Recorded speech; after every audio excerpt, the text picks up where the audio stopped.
Zdravím vás, pipíci. Vítajte vo fialovom svete plnom záhad a tajomstiev. Vstupte spolu so mnou do sveta, kde sa krížia detektívne zápletky, strašidelné príbehy a túžba po vedomostiach. Ste pripravení na objasnenie záhadného a prieskumne známeho? Našim hlavným hosťom bude nekonečná záhada, na ktorú odpovede budete hľadať, dúfam, spoločne so mnou. Tak si nasadte sluchadlá a poďte si so mnou prejsť ďalšiu cestu plnú záhad, dobrodružstva a získaní nových vedomostí. Pozrime sa spolu na svet cez fialovú lupu.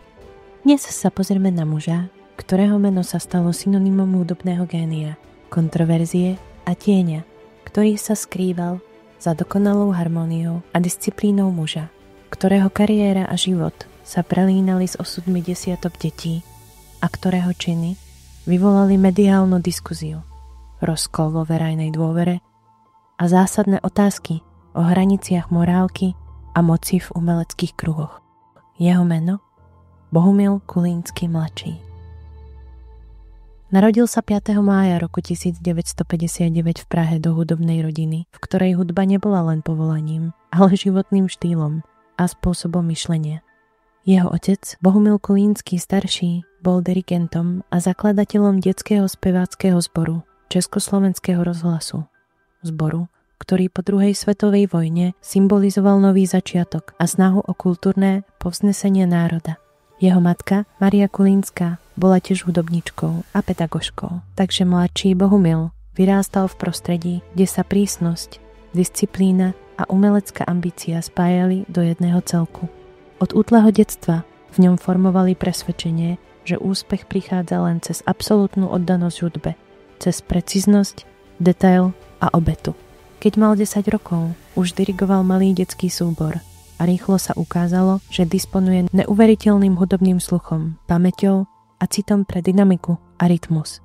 V 16 rokoch nastúpil na Pražské konzervatórium, kde študoval dirigovanie a zborové umenie. Svojou autoritou pôsobil staršie, ako v skutočnosti bol. Študenti o ňom neskôr hovorili ako o niekom, kto mal v sebe zvláštny druh charizmatu, zmes rešpektu a strachu. Bol náročný, nekompromisný a zároveň dokázal vyvolávať pocit, že byť v jeho blízkosti znamená dotýkať sa niečoho výnimočného. V roku 1977, vo veku len 18 rokov, prevzal vedenie zboru Bambiny di Praga, jednoho z najznámejších detských zborov v Československu. Bolo to obdobie, keď sa československá kultúra pomaly otvárala svetu a zbor pod jeho vedením sa stal symbolom profesionality a kvality. Koncertovali v Berlíne, Londýne, Tokiu, Paríži, Ríme aj New Yorku. Spolupracovali s Českou filharmoniou, vystupovali s Luciou Bílou, Karlom Gottom, Evou Urbanovou. Kulínsky sa stal tvárou novej generácie, mladý, ambiciózny, charizmatický dirigent. Jeho rukopis bol jasný, dokonalosť za každú cenu. Jeho metódy však boli tvrdé.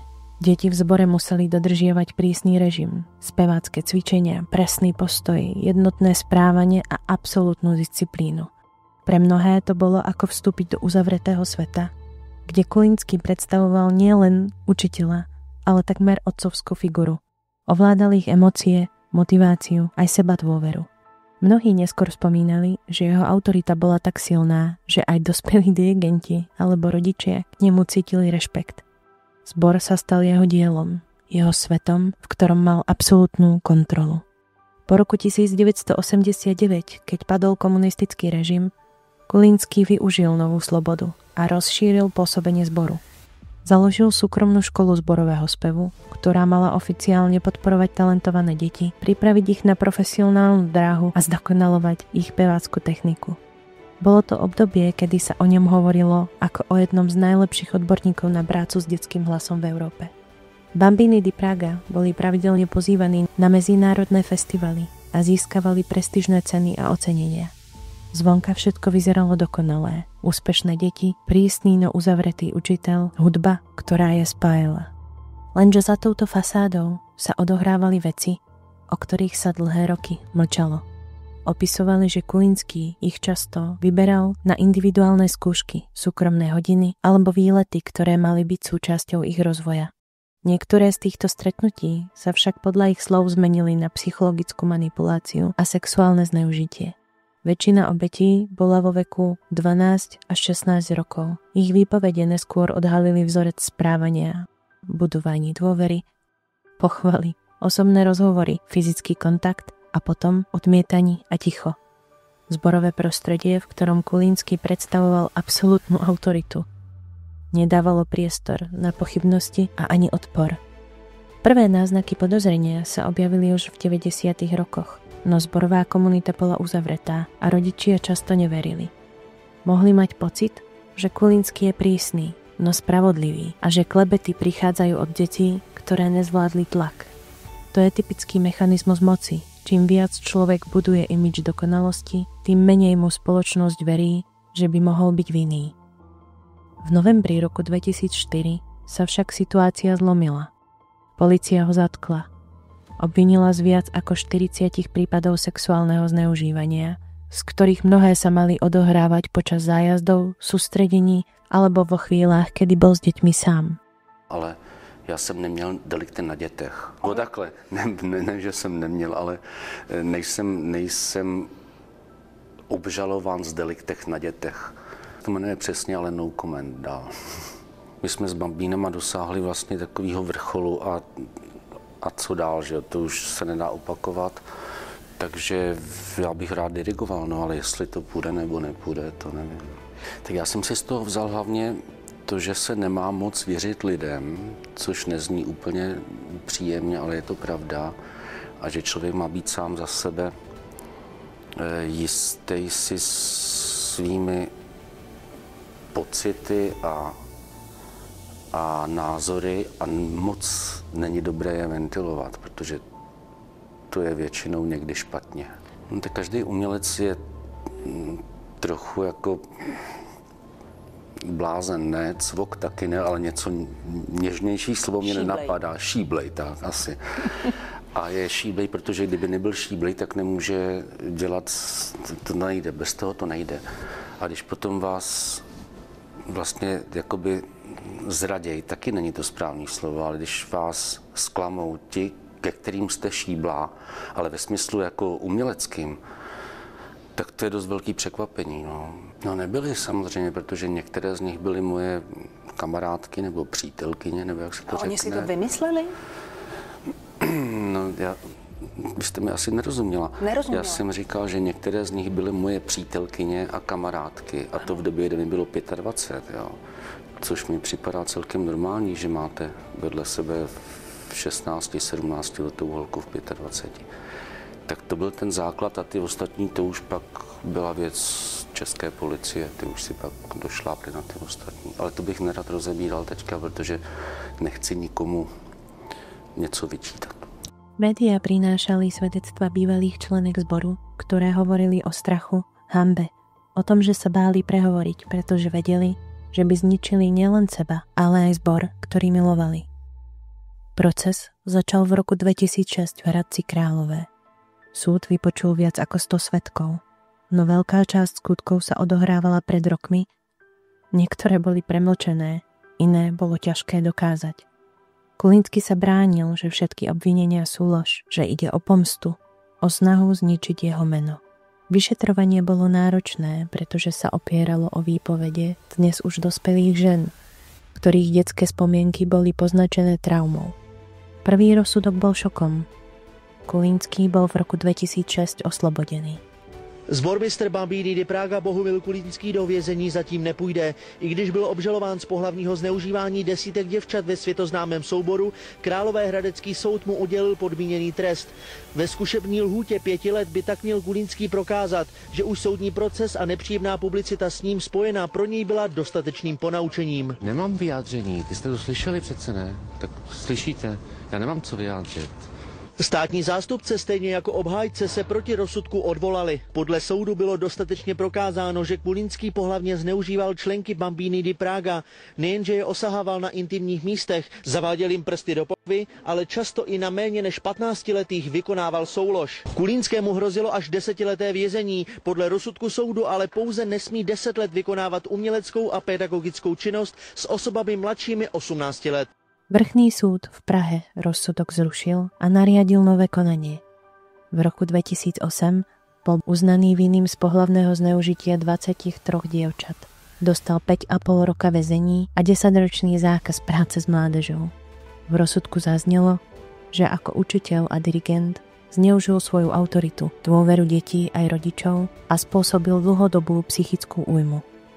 V roku 2011, po odpíkaní polovice trestu, bol podmienečne prepustený. Po jeho odsúdení sa zbor Bambini di Praga rozpadol. Pre mnohých to bolo nepredstaviteľné. Ikona českého zborového spevu, muž, ktorého meno nieslo kvalitu a prestíž, sa zmenil na symbol zrady a zneužitia. Zbor, v ktorom si tisíce detí prežili krásne roky, sa pre mnohé obete stalo miestom traumy, na ktoré sa nechceli vrátiť. V médiách sa rozbehla široká diskusia o tom, ako ľahko môže autorita prekročiť hranicu a ako málo ochranných mechanizmov existovalo a ako spoločnosť reaguje, keď pachateľom nie je neznámy človek, ale vážený umelec. Niektoré obete neskôr prehovorili verejne. Hovorili o dlhoročných psychických ťažkostiach, o stráte dôvery v autority, o problémoch v medziľudských vzťahoch. Niektoré priznali, že roky neboli schopné spievať, pretože hudba im pripomínala traumu. Iné sa stali psychologičkami, terapeutkami, aby pomáhali deťom v podobných situáciách. Príbeh Kulínskeho tak prekročil hranice osobnej viny. Stal sa symbolom toho, ako môže moc definovať charakter a ako spoločnosť zlyháva v ochrane najzraniteľnejších. Po prepustení z väzenia žil Bohumil Kulínsky pomerne nenápadne. Objavil sa v niektorých rozhovoroch, v ktorých tvrdil, že bol obeťou mediálnej kampane. To je strašný, opravdu. To je takové, že máte najednou úplně život vzhůru nohama a přitom vlastně nejste odsouzen, takže jste nevinný stále. Právně nevinný, no akorát, že fyzicky jako s vinným. No ale potom ten výkon trestu, ten, kdo prožil tu vazbu, tak to už je pak taková procházka růžovým sadem, je možná silně řečeno, ale nesitelnější. No víte, do čeho jdete a máte to jistý. Víte, že tam máte být tak a tak dlouho, nebo že tam budete tak a tak dlouho. Nečekáte na to, že se otevřou dveře, nečekáte na to, že někdo přijde, protože víte, že to máte do tehdy a tehdy, kdy vás možná pustí, anebo pak tam jste dvakrát tolik. Asi moc nezmění, kdo mě nezná, tak kdo měl nějaký názor a nehodlal ho změnit, tak ho stejně nezmění, takže abych to vůbec neřešil. Já si myslím, že to nemělo až tak, nebo tak mělo určitě, ale ono by to skončilo stejně, protože ty Bambíny byly opravdu na vrcholu, skromně řeknu, na vrcholu světovém. A když jste na vrcholu, a my jsme tam byli takových 10-15 let, tak ono se to strašně dlouho udržuje, zvláště protože mládež má naprosto jiné zájmy teďka, než zrovna teda chodit od 5 let zpívat. Profesor je dirigent. Ty Bambíny to byl takový koníček, který jaksi trochu... Žil v Prahe, mal problémy so zdravím a podľa blízkych sa uzatváral do seba. Zomrel 15. septembra roku 2018 vo veku 59 rokov. Oficiálna príčina smrti nebola zverejnená, no podľa dostupných informácií šlo o zlíhanie života potrebných orgánov. Jeho smrť uzavrela jednu kapitolu, no nezatvorila rany. Otázkou o dôvere, zodpovednosti a ochrane detí v umeleckom prostredí ostáva stále otvorená. V roku 2025 režisér Ondrej Provazník predstavil film Zbormistr, ktorý bol inšpirovaný práve kauzou Bambini di Praga. Sleduje príbeh 13-ročnej Karolíny, ktorá sa stáva obeťou manipulatívneho dirigenta. Film je síce fikciou, no jeho atmosféra verne zobrazuje mechanizmy psychologického zneužitia, budovanie dôvery, strach, lojalitu, tresty a ticho. Niektoré obete kritizovali film za to, že ich príbehy boli použité bez ich súhlasu. Iné ho prijali ako dôležitý krok k spoločenskej diskuzii. V rámci spracovávania tejto epizódy som si preštudovala pomerne veľké množstvo materiálov, ktoré k celej tej kauze Bambini di Praga boli dostupné, ať už to boli rozhovory a reportáže alebo nejaké články, písemné formy trojov. A ja celý ten film vnímam ako okrajový náznak nejakého problému, ktorý sa tam reálne odohrával, pretože ten film otvára pomerne veľkú diskuziu. A vlastne za mňa osobne sa týka tak zhruba 2% toho, čo sa tam reálne stalo. A prípad Bambini di Praga bol jeden z najhorších prípadov zneužívaní detí a mladistvých na území Českej a Slovenskej republiky. A ja by som bola rada, aby ten film a spracovanie toho filmu bez ohľadu na to, ako dobré to spracovanie samo o sebe je, aby nejakým spôsobom umlčalo alebo prehlušilo výraz a význam celého toho prípadu.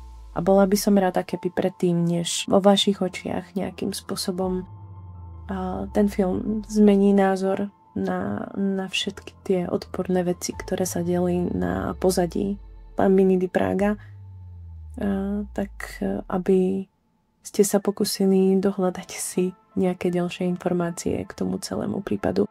Po prípade si prešli aspoň časť tých rozhovorov, ktoré som si prešla ja. Mám sem dolu do komentárov nejaké linky na videá k tomu prípadu, ktoré mi pripadajú zaujímavé. Kauza Kulínskeho je viac než len súdny prípad.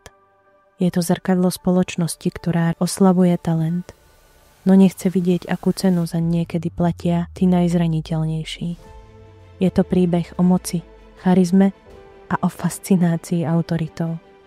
O tom, ako môže umelecké prostredie vytvoriť ilúziu nedotknuteľnosti. A o tom, že aj najkrajšia hudba môže znieť falošne, ak ju sprevádza utrpenie tých, ktorí ju tvoria. Niektoré z bývalých členok sa ozvali s tým, že film v nich otvoril staré rany. Iné ocenili, že konečne niekto nahlas pomenoval to, o čom sa roky mlčalo. Nie len filmom o jednom človeku, ale zrkadlom systému, ktorý dovoluje, aby sa génius stal modlou a modla zneužila moc, ktorú jej spoločnosť dala. Bambini di Praga zanechali stopu v českej kultúre. Ich nahrávky stále existujú. Ich piesne sú súčasťou archívov, no na každej z nich leží tieň. Tieň, ktorý pripomína, že hranica medzi krásou a bolesťou je niekedy tenčia, než si chceme priznať. A tak zostáva otázka, ktorú si musíme položiť všetci. Ako sa pozeráme na talent, keď stojí vedľa porušenej dôvery? Dokážeme oddeliť umenie od človeka, ktorý ho tvoril? A čo to hovorí o nás, keď obdivujeme géniov, ktorí zraňovali iných? Možno je to práve to najťažšie uznať, že aj tí, ktorí tvorili krásu, môžu v sebe niesť nejakú časť temnoty a že ochrana detí, dôvera a zodpovednosť sú hodnoty, ktoré musia stať nad všetkým, aj nad hudbou. Aký máte na túto kauzu názor vy? Budem rada, ak mi dáte vedieť do komentárov. Ak sa vám toto video páčilo, daj like, odber, napíš nám komentár a podporíš tak moju ďalšiu tvorbu. Na akú tému sa cez Fialovú lupu pozrieme na budúce?